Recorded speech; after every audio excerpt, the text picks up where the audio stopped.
अब चलिए स्टूडेंट्स हम एरर प्रोपोगेशन पर बेस्ड टाइप 7 प्रॉब्लम डिस्कस करते हैं। और इस कैटेगरी में हमने उन प्रॉब्लम्स को डाला है जहां एक फिजिकल क्वांटिटी रिजल्ट होगी मल्टीप्लिकेशन या डिवीजन का a number of physical quantities, और इन फिजिकल क्वांटिटीज में से कुछ फिजिकल क्वांटिटीज के ऊपर पावर भी रेज हो रही होगी। जैसे आप देखो z किसके इक्वल है, x to the power a, y to the power b upon m to the power 1/c and n to the power d।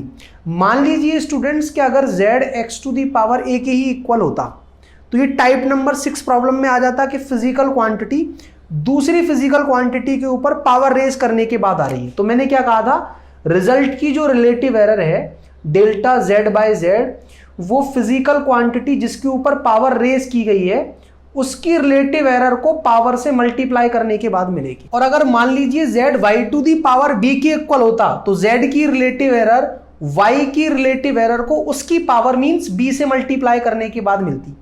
और प्रोडक्ट रूल ये कहता है कि फिजिकल क्वांटिटी अगर दो फिजिकल क्वांटिटी के मल्टीप्लिकेशन से या डिवीजन से आती है तो रिजल्ट की रिलेटिव एरर दोनों की एरर के समेशन से मिलती है। फिर प्लस लगाकर हम क्या लिख देंगे, m की जो रिलेटिव एरर है उसका मल्टीप्लिकेशन उसकी पावर से 1/c से, और प्लस लगाकर n की जो रिलेटिव एरर है उसका मल्टीप्लिकेशन उसकी पावर से। तो ये क्या आ गया कि z की रिलेटिव एरर जो फिजिकल क्वांटिटीज इन्वॉल्व्ड हैं मल्टीप्लिकेशन और डिवीजन में उनकी रिलेटिव एरर्स के समेशन से मिल रही है। ये तो रहा रिलेटिव एरर का कॉन्सेप्ट। और अगर आप दोनों तरफ 100 से मल्टीप्लाई कर दो तो आप ये भी कह सकते हो कि z की जो परसेंटेज एरर है वो x की, y की, m की और n की जो परसेंटेज एरर है उनको जब हम उनकी करस्पॉन्डिंग पावर से मल्टीप्लाई कर देंगे और फिर उन सभी का क्या करेंगे समेशन, तो आपको मिलेगी z की परसेंटेज एरर।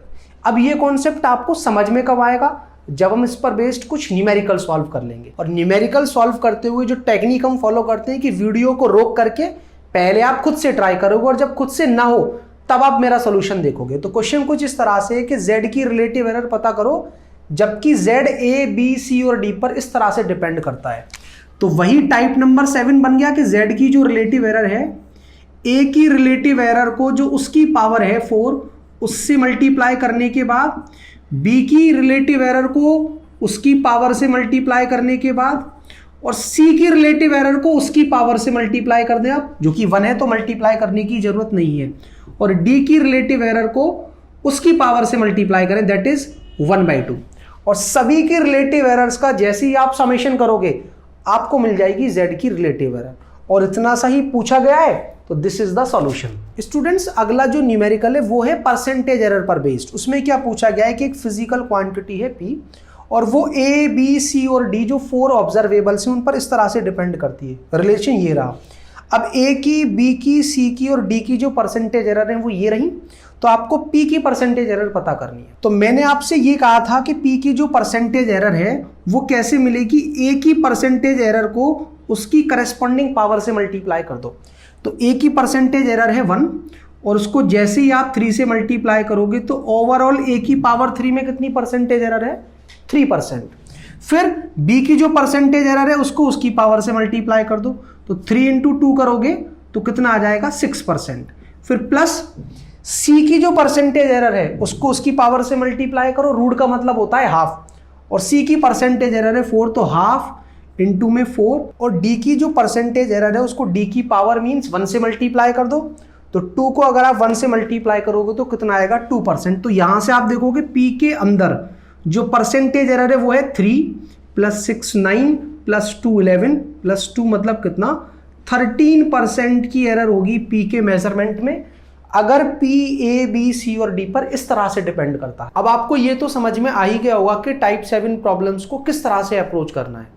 अब मान लीजिए स्टूडेंट्स कि किसी फिजिकल क्वांटिटी का रेसिप्रोकल 2 या 2 से ज्यादा फिजिकल क्वांटिटीज के रेसिप्रोकल के समेशन से मिलता है। जैसे आपने रेसिस्टर्स इन पैरेलल पढ़ा होगा, वहां जो इक्विवेलेंट रेसिस्टेंस है उसका जो रेसिप्रोकल है सभी रेसिस्टेंस के रेसिप्रोकल के समेशन से मिलता है। तो इक्विवेलेंट रेसिस्टेंस के मेजरमेंट में होने वाली जो एरर है उसको किस तरह से इवेल्युएट करते हैं, अगर आप ये समझना चाहते हो तो इस वीडियो पर क्लिक कर समझ सकते हो। और अगर आप डायमेंशंस और उनके एप्लीकेशन पर बेस्ड कुछ भी पढ़ना चाहते हो तो आपके लिए हमने ये प्लेलिस्ट तैयार की है, इस पर क्लिक कर आप जो टॉपिक चाहो वो पढ़ सकते हो, और कुछ ना समझ आए तो कमेंट करके पूछ भी सकते हो।